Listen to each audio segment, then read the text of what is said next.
Hello, bienvenue dans un nouvel épisode de Walk With Me. Aujourd'hui, on va discuter de pourquoi créer sa startup avec du no-code est très souvent une erreur et pourquoi, si on n'est pas expert, c'est une mauvaise idée de A à Z. Avant toute chose, je me présente, je suis Alex, fondateur de Better People. On accompagne les entreprises dans leur stratégie IA au quotidien et je fais ce genre de vidéos pour promouvoir à la fois ce qu'on fait sur l'agence et pouvoir partager mes enseignements. Donc, pourquoi créer sa startup avec du no-code est très souvent une mauvaise idée. La première, c'est que si vous êtes technique, petit disclaimer, si vous êtes technique, ça peut être une bonne idée. Il y a des projets super intéressants qui se montent avec du no-code. Il y a possibilité de faire des projets même hyper complexes avec du no-code, mais c'est une vraie expertise et le no-code ne doit pas être un choix uniquement budgétaire, ça doit plus être un choix de vitesse d'exécution. Bref. Du coup, désolé, j'étais en train de traverser.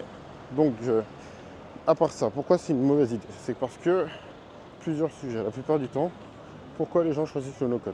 Les gens choisissent le no-code parce que c'est moins cher. Et du coup, ils ont tendance à sous-estimer et sous-évaluer les coûts réels de la création d'un projet. Donc, ça, c'est une mauvaise idée de se dire ok, je vais faire du no-code parce que c'est moins cher. Le deuxième, c'est on se dit que c'est beaucoup plus accessible, donc on va pouvoir prendre des gens beaucoup plus juniors. C'est pas vrai, c'est-à-dire que c'est beaucoup plus accessible, on a beaucoup plus vite l'impression qu'on est capable de mettre des projets en place avec du no-code. Par contre, c'est beaucoup plus compliqué de maintenir un projet no-code que de le maintenir en code, même sur des profils débutants. Donc, déjà, il faut penser que le no-code, ça va vous faire monter en complexité, de par le fait que à maintenir, ça va être très compliqué. Ensuite, en termes de coûts, c'est aussi assez compliqué de piloter ces coûts avec du no-code.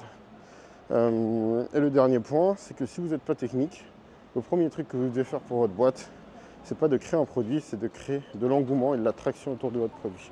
En fait, ce que j'observe, et c'est vraiment le point le plus important, c'est que la plupart des créateurs de start-up veulent passer au no-code, veulent passer au produit, et arrêtent de parler à leurs clients le temps qu'ils construisent ce premier produit. Et en fait, il faut savoir, ça se voit, ça se confirme surtout avec l'expérience en ayant testé et en s'étant fait violence à vendre un produit qui n'existait pas. Mais vendre des promesses, c'est plus simple que de vendre du concret. Je vais le redire autrement. Vendre du vent, c'est plus simple que de vendre des cailloux. Ok? Et en fait, le fait que vous vous consacriez sur votre produit, ça va faire que vous n'avez pas parlé à vos clients. Vous n'avez pas essayé de tester le marché à vos clients, de vérifier que votre idée fonctionne, que votre idée a du sens. Et si elle a du sens, même si vos clients ils sont hyper enthousiastes, est-ce qu'ils sont prêts à payer pour le service et les problèmes que résolvez? Ça aussi, il faut le vérifier. Et comment on le vérifie? On le vérifie en demandant des preuves de paiement et donc en demandant de payer en avance si le problème est assez gros. Et aussi sur pourquoi ils seraient prêts à payer. Parce que vous pouvez avoir une grande idée avec 25 fonctionnalités, ce qui est vraiment hyper compliqué à créer puis maintenir en no-code. Mais une fois que vous avez cette grande idée avec toutes ces fonctionnalités, ça se trouve, il n'y en a que 2 pour lesquelles vos clients ils vont payer. Et tous les restes, ça sera des fonctionnalités qui servent à rien, qui ne vont pas vous apporter plus de clients, qui vont au contraire créer des bugs dans votre interface et qui vont faire que vos clients sont non satisfaits du service que vous leur proposez.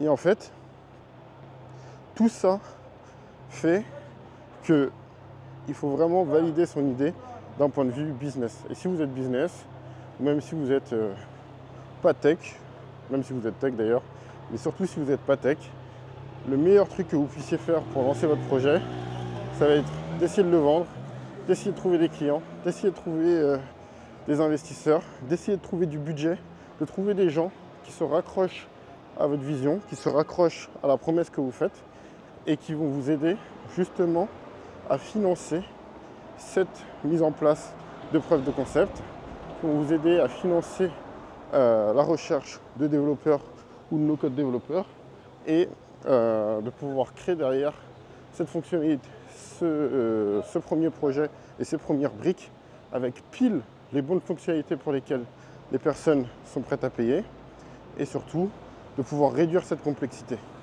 Un autre truc qui peut être tentant, ça va être d'apprendre le no-code pour faire son propre produit.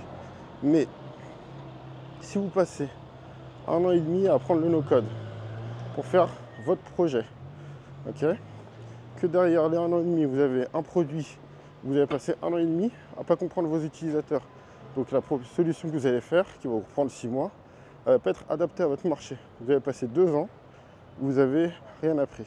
Imaginez seulement 2 secondes que vous preniez ces 2 ans pour travailler dans votre plus grande expertise et donc potentiellement faire de l'argent pour financer des experts derrière. Pouvoir parler à des clients pour découvrir ce qui les intéresse et ce qui ne les intéresse pas. Pouvoir trouver des investisseurs pour financer votre projet, etc., etc. Vous allez aller beaucoup plus loin et beaucoup plus facilement dans votre projet que si vous décidez de le faire tout seul pour économiser quelques euros. Parce qu'en fait, souvent ce que vous observez, c'est les dépenses et pas le manque à gagner. Alors je sais que souvent je dis que le manque à gagner, c'est pas du gain. Mais par contre, dans ce cas-là, c'est important de regarder le manque à gagner. Si vous dédiez du temps à l'apprentissage du no-code, alors que vous pourriez travailler, je sais pas, à 40-50 euros de l'heure sur vos compétences et vos aptitudes qui pourraient servir à d'autres entreprises, mais il vaut mieux que vous travailliez sur des trucs qui sont simples pour vous à 50 euros de l'heure et que vous trouviez quelqu'un qui peut vous aider sur l'application ou sur les sujets ou à monter en compétences à 30 euros de l'heure.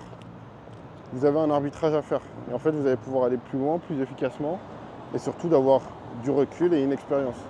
Quand on prend des prestataires sur ce genre de sujet, on prend l'expérience qu'ils ont, les ratés qu'ils ont, la vision qu'ils ont du projet. Et nous, notre travail en tant qu'entrepreneur et en tant que porteur de projet, ça va être de transmettre les objectifs de nos clients et les contraintes de nos clients pour que ces personnes expertes puissent mettre leur expertise au service des sujets qu'on essaye de résoudre. Donc ça, c'est hyper important. Et c'est pour ça que commencer à faire du no-code pour son projet, à se dire ok, c'est moins cher, je vais pouvoir mettre mes 25 000 features, fonctionnalités. Derrière, se dire ah bah tiens, ça va pas assez vite, je vais apprendre à faire du code. Ça va jamais rendre service à votre projet parce que ça va toujours vous éloigner des clients.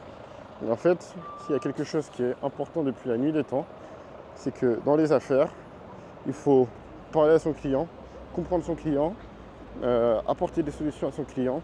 Et c'est ça qui va faire qu'on va être rémunéré pour les services qu'on propose, que ce soit du physique, du logiciel, du service, etc. Il est vraiment important de pouvoir être au plus proche du client, au plus proche des compréhensions du client et de vraiment, après, faire levier sur cet avantage de soit vous prenez des associés qui vont vous compléter, soit vous prenez des sous-traitants qui vont vous aider à appliquer le service, mais vous devez maîtriser cette relation client. Et même si derrière vous cherchez des associés, si vous êtes un commercial et que vous montrez que vous savez coder à un développeur, il s'en fiche. Tous ses potes savent coder.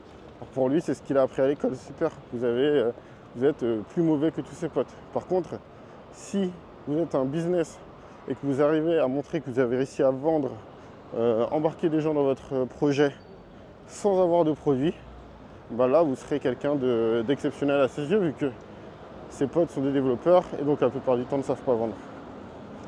Et donc il faut essayer d'être remarquable et suffisamment complémentaire avec les personnes qu'on essaye de recruter pour qu'il y ait une vraie volonté de symbiose et pas que vous marchiez sur les pieds à chaque fois.